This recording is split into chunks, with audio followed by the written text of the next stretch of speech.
Okay, and then they come these octaves in the left hand.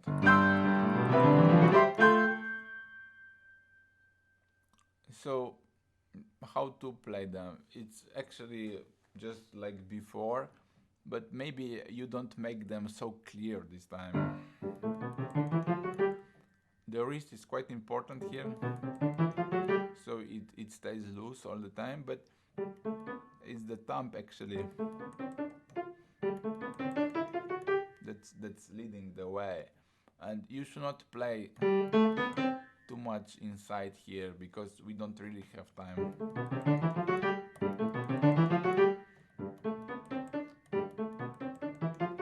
Just slightly descending into the keys.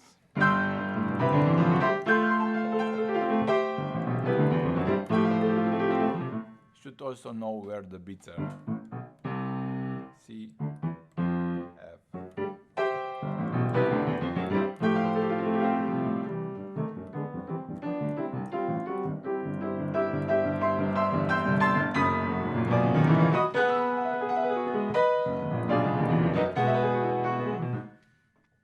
When you play these 16 notes,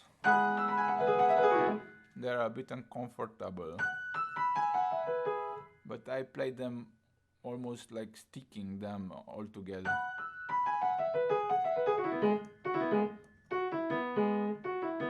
Because we don't really have much space here for the fourth finger. Just to put some weight on them, and then you should be fine. Okay, and then we have this quick passage that is actually, I think, the most difficult in this piece. With the Liszt Sonata, it's like this: when you play the first thirds of the piece, then actually you don't have any more anything left to worry about, because the ending it's not very difficult.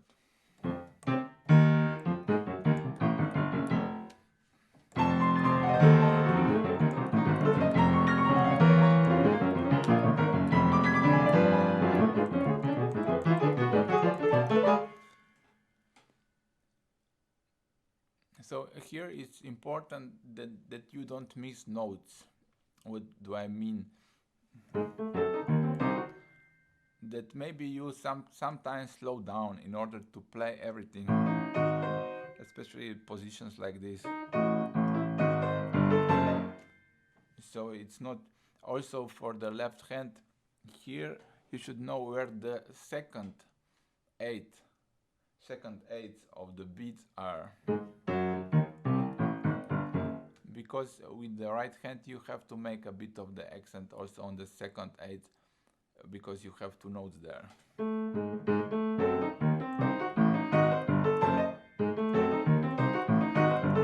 It helps if you pose a bit hands on the second beat, but also on the first. So it has, everything has to be practiced like this, that it's very well synchronized together and played into the keyboard.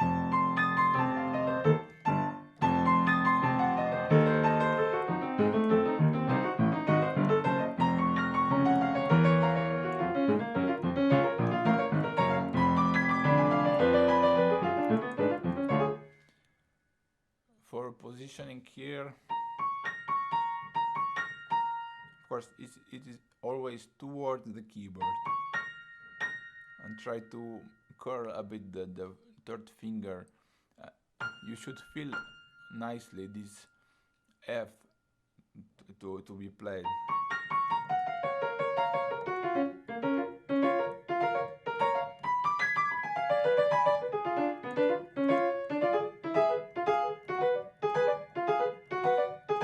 Also this.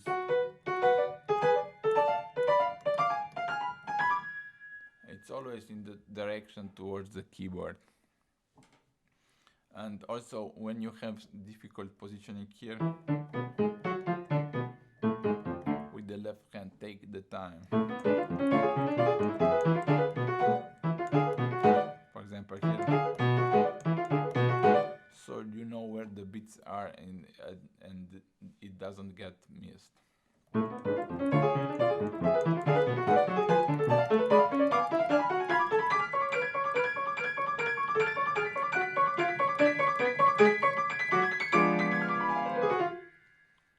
Also, this is to be practiced. You should feel well this second eighth also with the left hand, and take time for the jumps.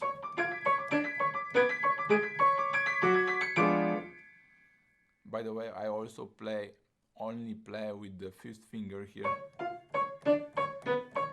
because we are very high up in the keyboard towards the right, and the fourth finger, it's not very natural for the hand there.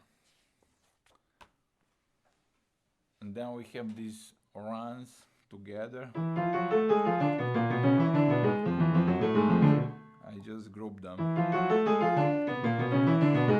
The fingering I do is 4. I start with the 4.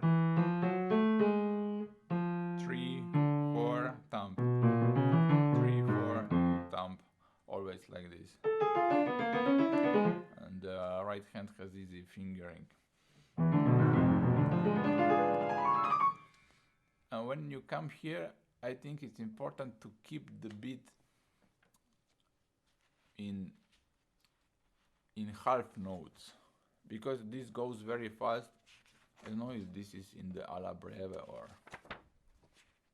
we have, no, it's not alla breve, but it goes very fast. And if you play first beat here, it's a bit weird, because it's not keeping the metronome. So the beats are here, here,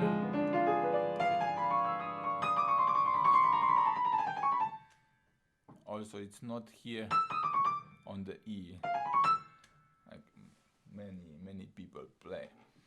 So this will help you to make your playing more fluid, and also for the listener it will be nicer. Okay, and then we have this theme in the D major.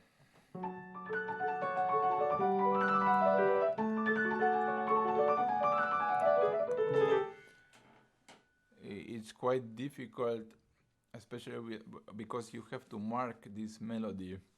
So what I do, actually, I stay a bit longer on these notes played with the thumb.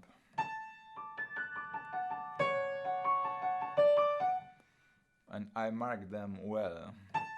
Now I am exaggerating, of course.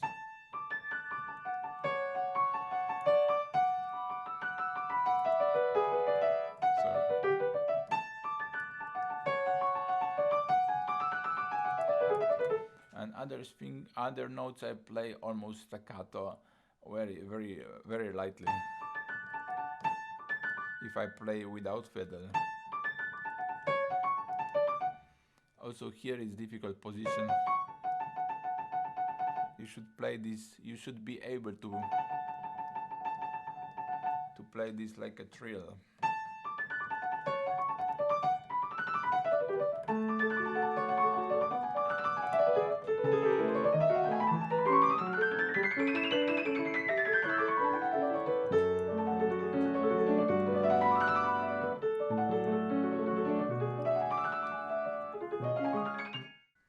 So for the left hand, it's important to mark these thumb notes, the quarters.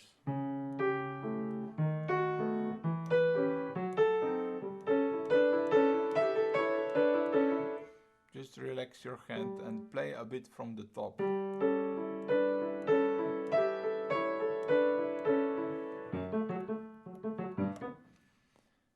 Also for here.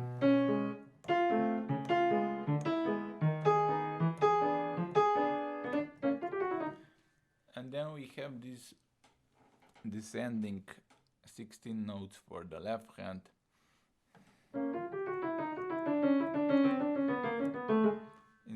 inspired by the fourth etude of Chopin.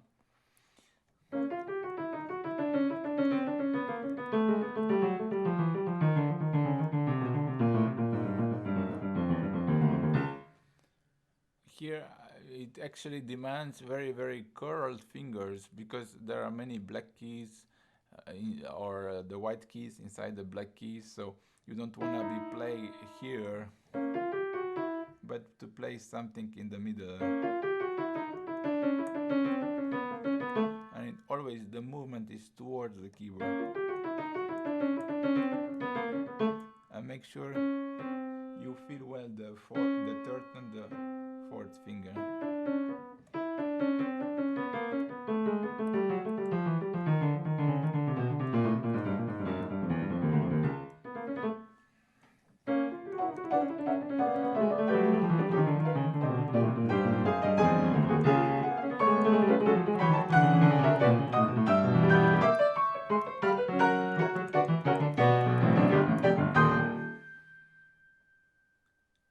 And when you know well the left hand, also the right hand has some accents to do. Especially on the first beat, it should sound natural. First beat, long note. First beat, long note. Accent.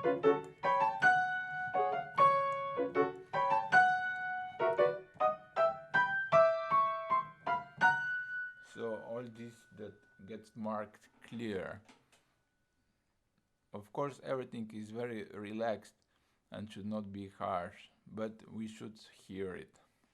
And then these octaves come. I play them the same as I play all octaves in this piece.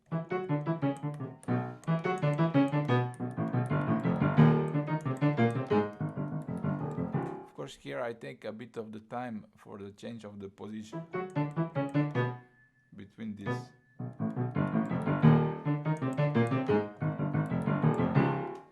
So you don't play like this interval of this octaves, but it's close, but just somewhere different.